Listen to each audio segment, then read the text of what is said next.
Utama dari pembelajaran itu hanya 3. Yang pertama tujuan, yang kedua langkah-langkah, yang ketiga asesmen. Pernah dengar dulu Menteri membuat kebijakan yang namanya RPP 1 lembar?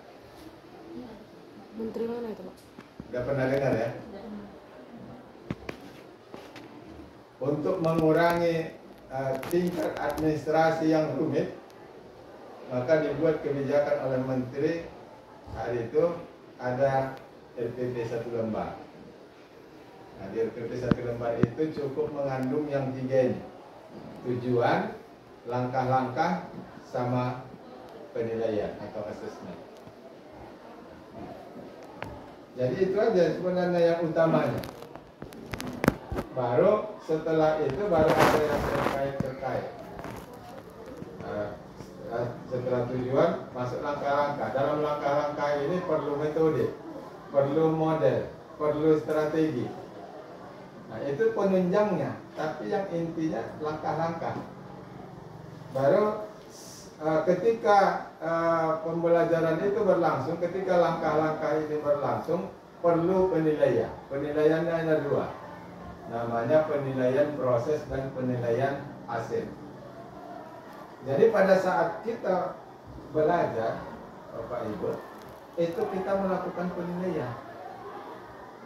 Nah, kita kebanyakan menilai setelah selesai proses pembelajaran. Baru kita melakukan penilaian, baru kita adakan kuis, baru kita adakan PR. Tapi pada saat proses pembelajaran itu kita tidak ada nilai. Ini harus dinilai. Jadi makanya ada di situ asesmen.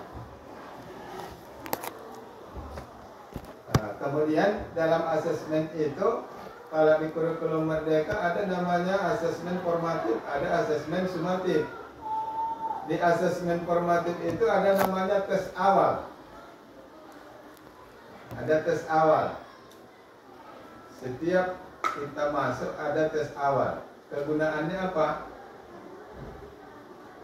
Untuk mengetahui minat belajar anak, untuk mengetahui kesiapan anak belajar, untuk mengetahui bagaimana bakat anak. Nah, kesiapannya, bakatnya, minatnya, ini perlu diketahui ketika kita belajar. Maka berangkat dari situlah kita melaksanakan RPP ini tadi, yang disebutlah itu dengan pembelajaran diferensiasi. Sudah ada yang melaksanakan pembelajaran diferensiasi? Belum. Oke. Karena saya tanya, kurikulum Merdeka sudah diterapkan dari kelas 1 sampai kelas 6. Maka itu dia tadi.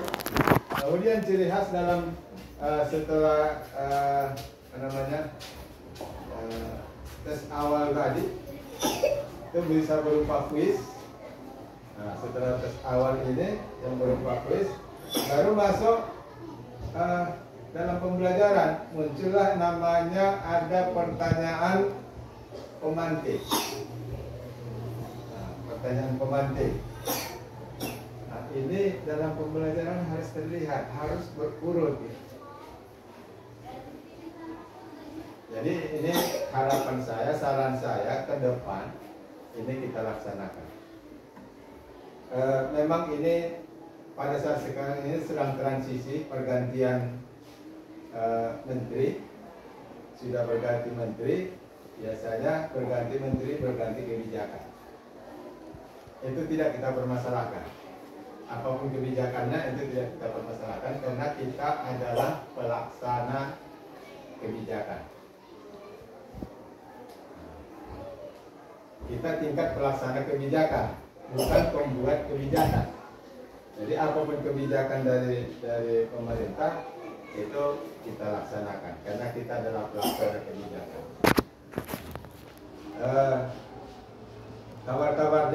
memang akan berubah kurikulum merdeka ini. Tetapi walaupun berubah, ini lebih condong kepada kurikulum 2013. Nah, di awal tadi saya katakan kurikulum 2013 dan kurikulum merdeka itu beda-beda tipis. Jadi tetap yang utamanya itu pembelajaran berpusat pada siswa. Nah, itulah rekomendasinya yang untuk komponen kinerja pendidik dalam proses pembelajaran. Jadi ini bukan khusus untuk Ibu Kartika, untuk kita semua, ya, untuk kita semua kita terapkan nanti dalam proses pembelajaran. Yang saya lihat itu tadi Ibu Kartika coba membuat kelompok, kemudian mencoba melakukan presentasi, tapi dalam penilaian saya ini sangat jarang dibuat, sehingga anak pun bingung.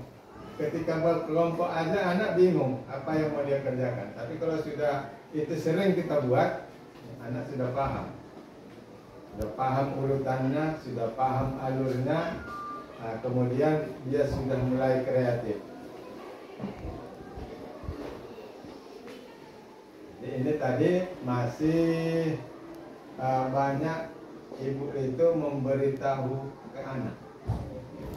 Dalam proses pembelajaran sekarang tidak lagi memberitahu kepada anak, tetapi kita menginstruksikan dan memfasilitasi, tidak lagi memberitahu. Karena kita guru ini nggak sabar kita. Katanya 2-3 kali anak diam, langsung kita kasih tahu. Itu sebenarnya tidak boleh. Kenapa? Akan membunuh kreativitas. Akan membunuh kreativitas anak. Kenapa membunuh kreativitas anak? Kalau itu sering kita lakukan, si anak nanti akan melihat kita. Anak itu akan melihat gurunya, akan menilai gurunya. Ibu itu nanya dia nanti 3 kali, nggak kita jawab. Jawabnya sendiri, udah diam aja kita.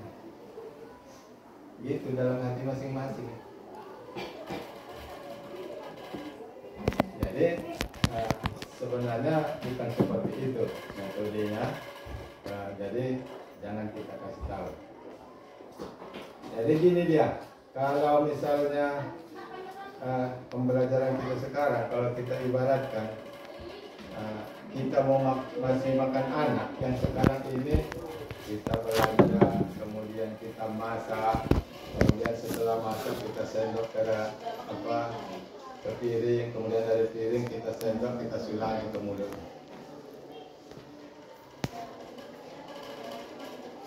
Itu pembelajaran atau pengajaran yang tidak mendidik. Jadi bagaimana seharusnya? Seharusnya ada dia, suruh dia belanja, belikan ini, kasih instruksi. Setelah belinya, baru suruh dia masak, kasih instruksi.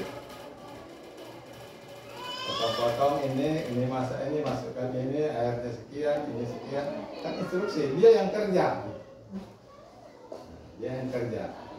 Sampai setelah masak, kita instruksikan, ambil ini sayurnya ambil, taruh ke piring, ini nasinya taruh ke piring, dan ambil sendok, masukkan ke mulut.